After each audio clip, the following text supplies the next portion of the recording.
नियामतपुर में अवैध तालाब निर्माण, कांग्रेस द्वारा बीएलआरओ को प्रतिनियुक्ति। पश्चिम बर्धमान जिले के आसनसोल के कुल्टी विधानसभा क्षेत्र के नियामतपुर बैंक ऑफ इंडिया शाखा के पास कुमारडीहा मौजा के 272 नंबर दाग में कुछ स्थानीय व्यापारियों द्वारा एक पुराने तालाब को पाटकर अवैध रूप से निर्माण करने की घटना सामने आई है।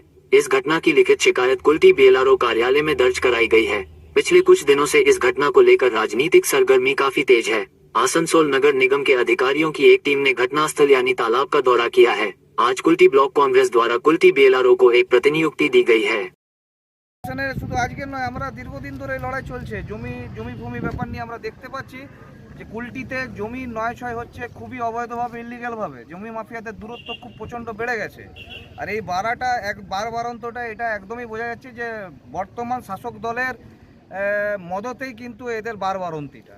নাহলে আজকে বলুন, আজকে এক সপ্তাহ হয়ে গেছে একটা পুকুরের ওপরে ভরাটি চলছে অবৈধভাবে, যেখানে বড় বড় মিডিয়া হাউস, সাংবাদিকরা সবাই মিলে পেপারে এসছে, প্রশ্ন করেছে, যেখানে আধিকারিক বলেছে, কর্পোরেশনকে জবাব করেছে, কর্পোরেশন বলছে দেখছে, আধিকারিকরা বলছে দেখছে, সেখানে 7 দিন পেরোয় যাওয়ার পর এখনও কোনো অ্যাকশন নেই। এটা কোন ধরনের জিনিস হচ্ছে? এই ঘটনাগুলো তো বিরল ঘটনা, যেখানে শাসক দলের মানে মদতে যেভাবে এই জমি জায়গা অন্যের জমিকে নিজের নামে চাপিয়ে নিয়ে বিক্রি করে দেওয়া, পুকুরগুলো যেগুলোকে ভরাট করে দেওয়া চলছে, যেখানে মুখ্যমন্ত্রী বলেছেন যে পুকুর ভরাটি ইললিগালভাবে চলবে না, ওটা বন্ধ করতে হবে, যদি কেউ করছে তাদের শাস্তি দিতে হবে, গ্রেপ্তার করতে হবে। আমরা কিন্তু কুল্টিতে সেরকম কোনো ঘটনাই দেখতে পাচ্ছি না। কমপ্লেন হবার পরও সেই ঘটনাটা দেখতে পাচ্ছি না। তো এটা বিরল ঘটনা। তাহলে কার মদত? তাহলে দিদি যেটা টিভিতে এসে বলছেন লোকের সামনে জাস্ট ফর আই ওয়াশ, তাহলে তার ঠিক উল্টোটা করছে তার অনুগামীরা, তার নেতৃত্ববৃন্দরা।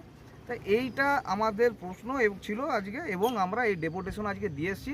শুধু একটা 272 বলে দাগ নম্বর নয়, আমরা আরও 3টে দাগ নম্বর দিয়েছি, যেটা নিয়ামতপুর মৌজাতে পড়ছে 23, 15, 16।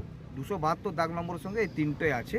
আর আমরা জানা যাচ্ছে হ্যাঁ ওগুলো পুকুর, ওইগুলোকে খুব বুদ্ধিমানের মতন করে ভরাটি করা চলছে, খুব স্লোলি ভাবে।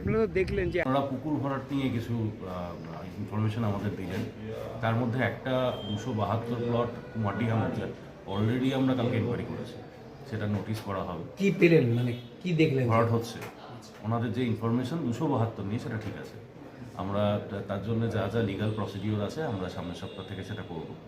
আর নিয়ামতপুর মৌজায় 15, 16 আর 23 দাগ, এই 3টে দাগও ময়লা ফেলে ভরাট করা হচ্ছে, এটা আমরা ইনফরমেশন দিয়েছেন। এটাও আমরা দেখে তারপরে নোটিশ করে লিগাল প্রসিডিওর যা যা আছে আমরা ইমিডিয়েটলি করাবো।